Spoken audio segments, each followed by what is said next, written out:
네, 여러분 안녕하십니까. 아임주식TV의 황현환입니다. 왜 갑자기 명심보감 투자기관에서 제 2탄까지 이렇게 또 말씀을 드리냐. 아마 3탄까지는 말씀을 드리게 될 것 같은데요.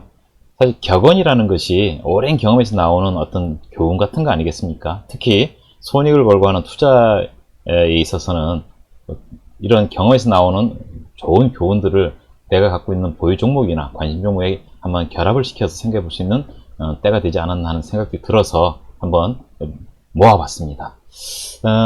곧장 그 내용으로 넘어가도록 하고요. 제가 네, 맞습니다. 예.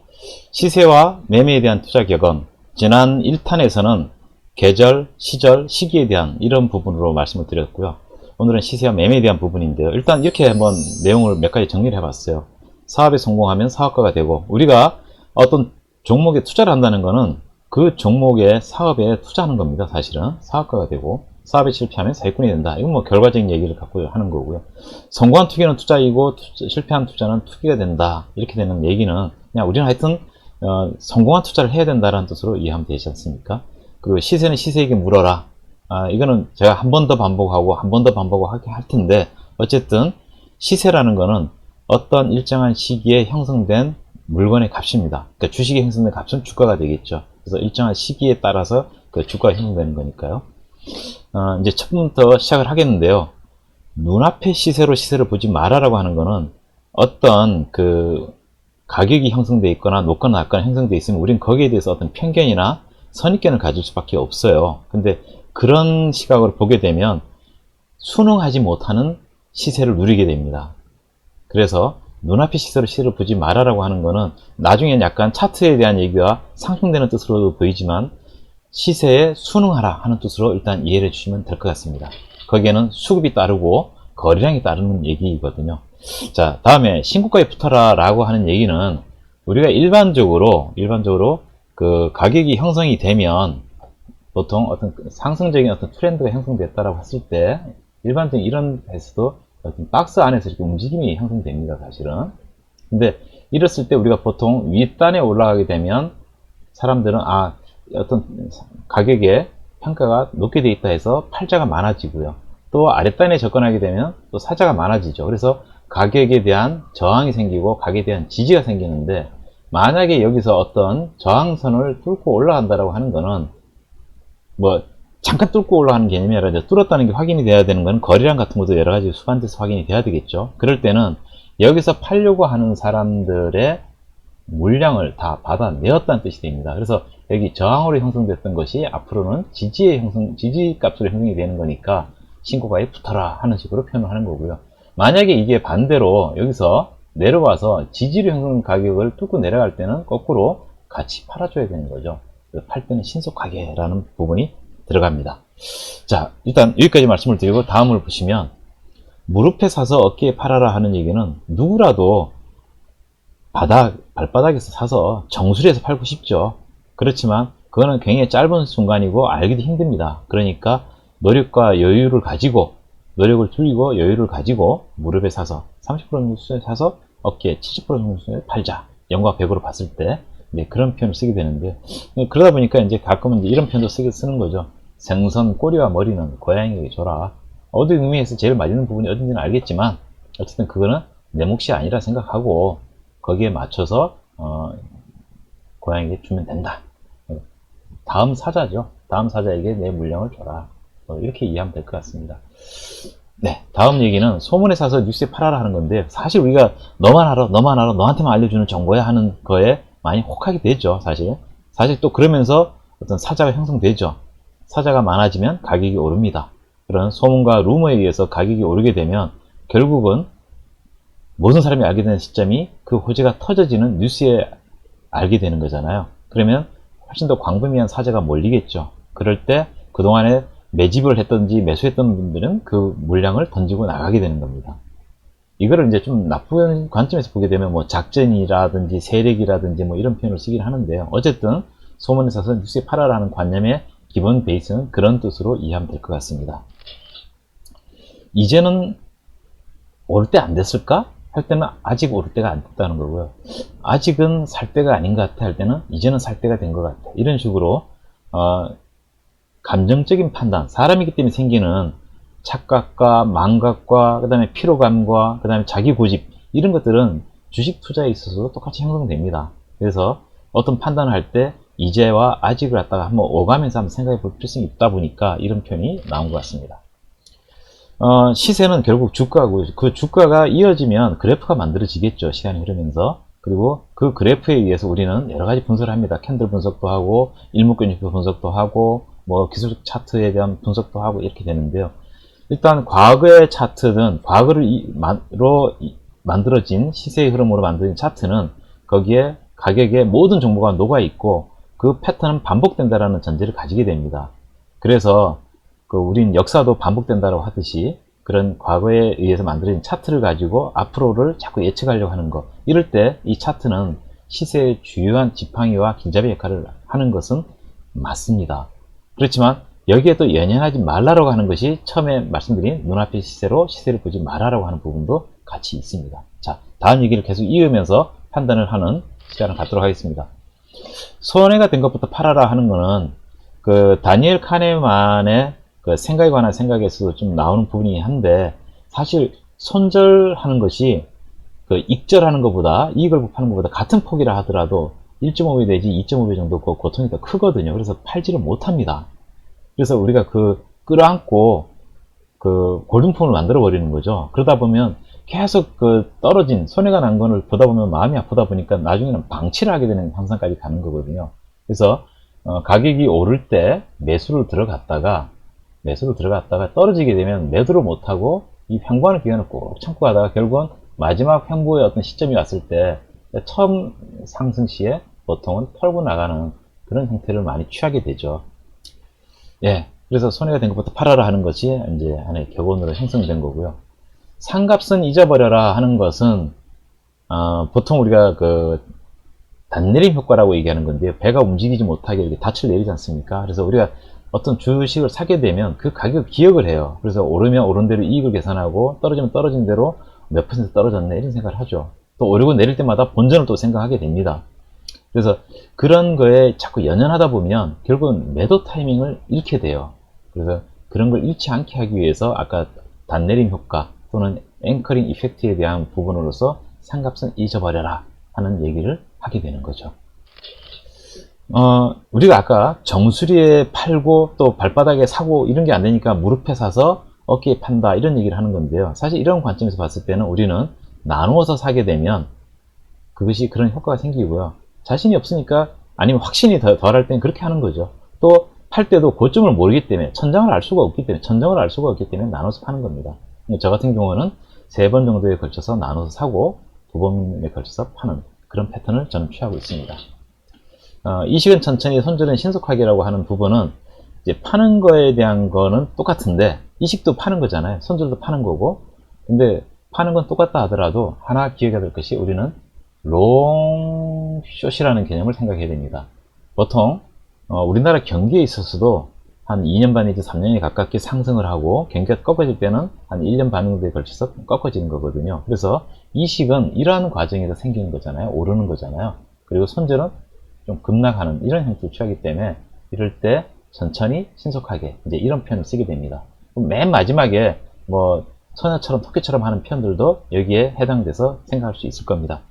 자, 다음 얘기는 그래서 이식 중단, 그러니까 익절이죠. 손절은 이제 로스컷이 되는 거고요. 근데 어려우면 반만 팔아라. 그래서 이게 팔고 나서 원통하면 또 쫓아가서 사게 되는 막 이런 상황이 돼요. 그러다 보니까 반은 팔아서 일단 기본적인 수익은 챙기고 다시 나머지로 어떤 판단에 대한 기준을 참아라. 뭐 이렇게 이해하면 될 것 같습니다. 뭐 팔고 난 다음에 또 오르면 나머지 반이 또 수익을 내는 거니까요. 1차 교재는 사고 사라 하는 얘기는 정부에 맞서지 마라 하는 얘기하고 약간 부딪히는 얘기 같지만 사실은 정부는 큰 항공모함 같은 거잖아요. 그래서 어떤 시점이 생겨서 이게 과열되거나 과잉되는 어떤 형태를 이루게 되면 정부는 시책을 만들죠. 시세에 맞는 시책을 만들어서 정책을 내고 제도를 만들게 되는데요. 이럴 때 1차 규제라는 거는 이제 인식이 된 거기 때문에 이 트렌드가 확 꺾여지는 그런 개념은 아닙니다. 그러다 보니까 이 트렌드에 빨리 편승을 해서 수익을 내라, 이런 뜻으로 이해를 하는 거고요. 그 다음에 그것이 계속 현상이 유지되면 계속적으로 정부는 2차 규제, 3차 규제를 통해서 결국 시장의 균형과 형평이 맞게끔 제도를 만들어가니까 결국은 정부에 맞서지 마라 하는 얘기에는 순응을 해주는 것이 일반적으로 맞다라고 얘기는 합니다. 보합시세는 무너지는 쪽으로 붙어라 하는 얘기는, 보합이라고 하는 것은 어떤 행보구간을 얘기할 수도 있는데, 저 같은 경우는 그냥 박스권이라는 좁은 박스권을 얘기하는 뜻으로 이해합니다. 그래서 이것이 반복되다가 무너지는 쪽, 이제 이런 얘기를 제가 아까 말씀드린 것이 신고가, 신저가, 이제 이런 얘기를 말씀드리는 것으로 이해하시면 될 것 같습니다. 두 번째 갭은 사고, 세 번째 갭은 팔아라는 것은 아까 1차 규제, 2차 규제와 마찬가지로 갭이라는 것은 전 가격의 고점보다 더 높은 가격으로 시작해서 그 이위에서 시세가 형성되는 것.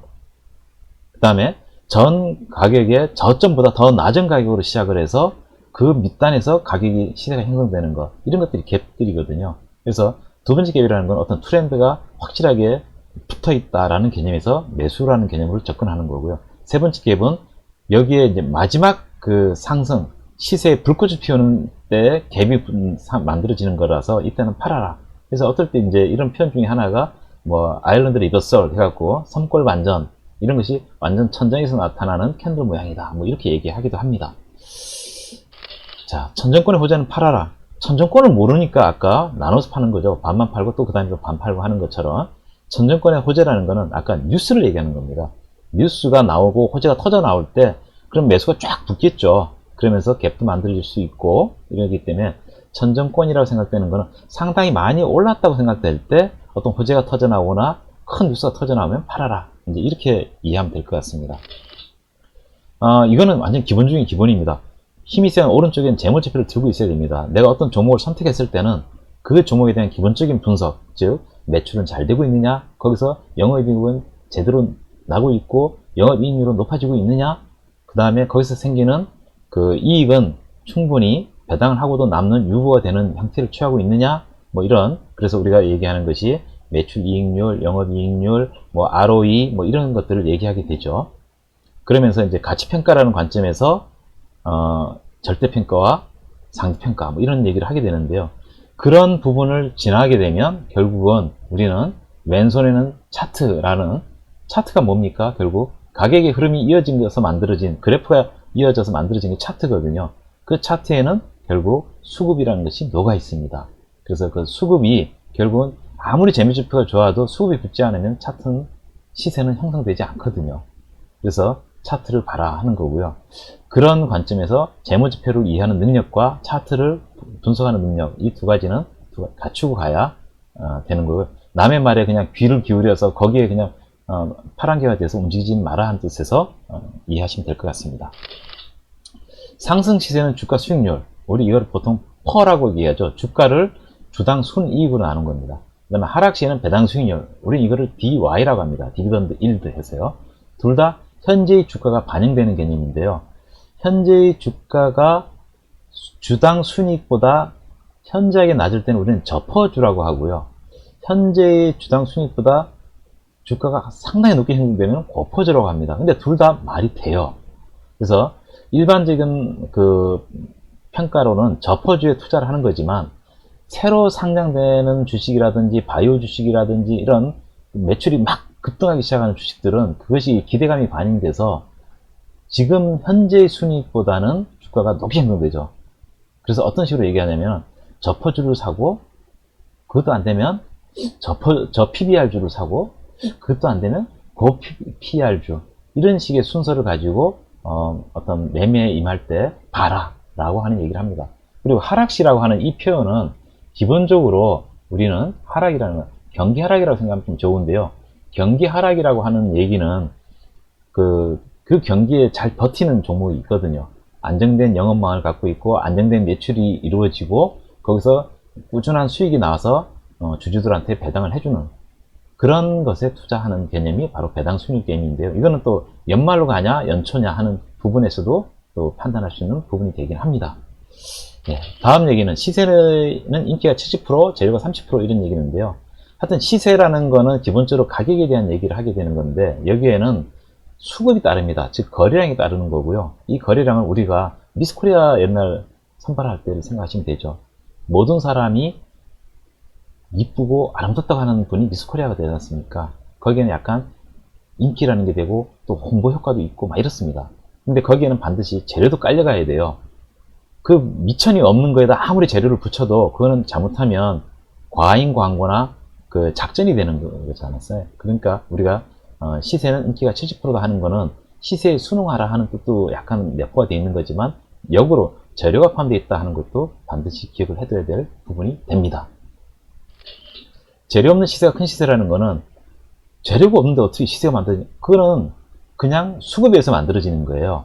그래서 수급이, 즉 거래량이 실체고 거래량에 의해서 만들어지는 주가가 그림자라고 하는 표현이 나오게 되는 거죠. 그래서 우리가 알지는 못하지만 어떤 시세가 만들어질 때 수급에서 만들어진 시세가 더 큰 시세를 만들어내고, 이거는 어떻게 보면 경기라는 큰 자체를 볼 때 경기가 좋아지면 결국 그게 큰 시세를 만들어내는 하나의 원동력이 된다는 뜻으로도 이해를 해도 무방할 것 같습니다.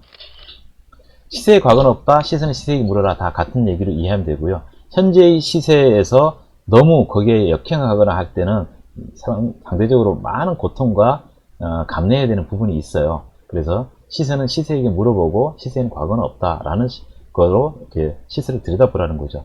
아까 차트가 과거의 패턴을 보여준다는 거하고는 상치되는 것 같지만, 그 수급을 보라는 관점과 앞으로의 시세는 아무도 귀신도 모른다는 관점에서는 또 이 말도 맞는 말입니다. 그래서 여기에 우리가 균형감각을 갖고 차트 분석도 해야 되고 또 시세는 시세에게 물어보는 그런 수능의 힘도 키워야 되는 거죠. 수급은 모든 것에 우선한다. 이제 드디어 나오기 시작하지 않습니까?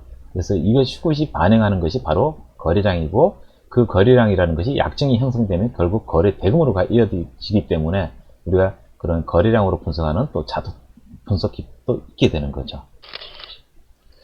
산이 높으면 당연히 계곡이 깊죠. 계곡이 깊게 되는데 여기에 한 가지 생각해야 될 부분이 있습니다. 산이 높으면 산이 이렇게, 여기다 그려야 되겠군요. 산이 높으면 계곡이 깊게 되지만, 계곡이 깊다고 해서 산이 또 이렇게 평지가 오래 이어질 수도 있는 부분이 있습니다. 그래서 산이 높으면 계곡이 깊지만, 계곡이 깊다고 해서 반드시 다시 산이 높아지는 건 아닙니다. 그래서 우리가 높은 가격에 사서 내려가는 거를 다 감내해서 내려왔는데, 이 내려감에 의해서 내려간 걸 다 감내를 했음에도 결국 천장 3일 바닥 100일을 견디지 못하고 우리가 매매를 하다가 결국 첫 번째 상승에서 모든 것을 그냥 털어버리는 그런 형태가 나오는 현상도 있는 거죠. 또 이런 얘기도 있습니다. 옥상 꼭대기에 올라가서, 빌딩 꼭대기에 올라가서 죽은 고양이를 떨어뜨리면 그 죽은 고양이도 되튀김을 합니다. 그걸 데드캣 바운스라고 하는데요. 그런 그 데드캣 바운스를 갖다가 이제 골짜기 끝에 도달해서 이제 또 산이 만들어지겠구나, 이렇게 상상하지 말라는 뜻으로 제가 말씀드리면 될 것 같아요. 자, 다음 얘기는 3단 상승과 3단 하락인데요. 우리가 보통 엘리어트 파동이라고 얘기하는 부분입니다. 우선 1, 2, 3, 4, 이렇게 차트 잘 안 만들어졌는데요. 3, 4, 5 이렇게 파동이 이어지고 다시 헤드 앤 숄더, 어깨와 머리, 무릎 이런 얘기를 하면서 만들어지는 조정기간도 A, B, C 이런 이제 그림을 그리게 되거든요. 그래서 3단 상승이라는 거는 지금처럼 1단, 2단, 이게 제일 셉니다. 3단. 그래서 이렇게 세 번째 3단까지 해서 1, 2, 3, 4, 5라고 하는 엘리어트 파동에 대한 생각을 기본적으로 이해하시면 3단 상승, 3단 하락은 그 기본적으로 이해하실 수 있을 것 같습니다. 카톡이 들어왔었어요. 자, 다음 얘기는 바닥 시세에 급등 없다. 이제 이런 표현입니다. 아까 산이 높으면 골이 깊다, 계곡이 깊다 이렇게 말씀을 하셨지만, 바닥 시세가 이렇게 형성되면 좀 오래 가거든요. 그러다 보니까 이게 여기서 급등이 일어나는 것을 모두가 기대를 하지만, 이 바닥 시세를 만드는 그러면 마지막으로는 이 불기둥을, 거래량에 대한 불기둥과 가격에 대한 불기둥을 봐야 되는 거거든요. 그래서 바닥 시세에 급등 없다는 얘기는 일단 막연하게 기다리지 말라는 뜻으로 일단 이해하실 수 있는 부분도 있고요. 여기에는 수급이 따라야 된다 하는 부분으로 이해하시는 것이 좀 좋을 것 같습니다. 오를수록 싸게 보이고 내릴수록 비싸게 보인다 하는 거는, 우리가 멀리서 볼 때는 산의 모양도 다 보이지만 산 근처에 가면 산의 모양이 보이지 않고 다시 그 숲으로 들어가 버리면 이제 나무밖에 보이지 않습니다. 그리고 뭐 나무를 보지 말고 숲을 봐라 하는 얘기도 있지만 숲을 보지 말고 산을 봐라 하는 얘기도 할 수 있는 겁니다. 그런데 막상 산을 오르기 시작하면 산의 정상이 안 보이다 보니까 성급하게 같은 방향으로 올라가면서 마음이 급해져서 가격이 안 보이게 됩니다. 그래서 오를수록 싸게 보이는 현상이 생겨요. 그리고 산을 오르고 내려갈 때는 아까의 탐욕에 의해서 안 보이던 그 가격들이 산을 내려갈 때는 공포가 생기고 해서 갑자기 산을 오를 때 안 보였던 꽃들이 보인다고 하듯이 내려갈 때는 갑자기 가격이 내려갈 때는 안 보였던 악재들이 보이고 갑자기 내가 갖고 있는 보유한 주식의 가격이 비싸게 느껴지는 현상이 생깁니다. 그래서 오를수록 싸게 보이고 내릴수록 비싸게 보인다고 하는 것은 일반적인 감정의 흐름이긴 하지만 한번 염두에 둘 필요성이 있는 격언이라 하겠습니다. 매입은 처녀같이 매도는 토끼같이라고 하는 얘기는 아까 살 때 신중하게 한 3-4번에 걸쳐 사듯이 또 매도는 토끼같이 팔 때는 롱 숏에 입각해서 빠르게 정한되면 반이라도 팔아라 뭐 이런 식으로 얘기하는 부분의 격언이라 하겠습니다. 지금까지 이제 제가 설명드렸던 부분들이 보통 매매와 시세에 대한 부분들을 말씀을 드렸는데요.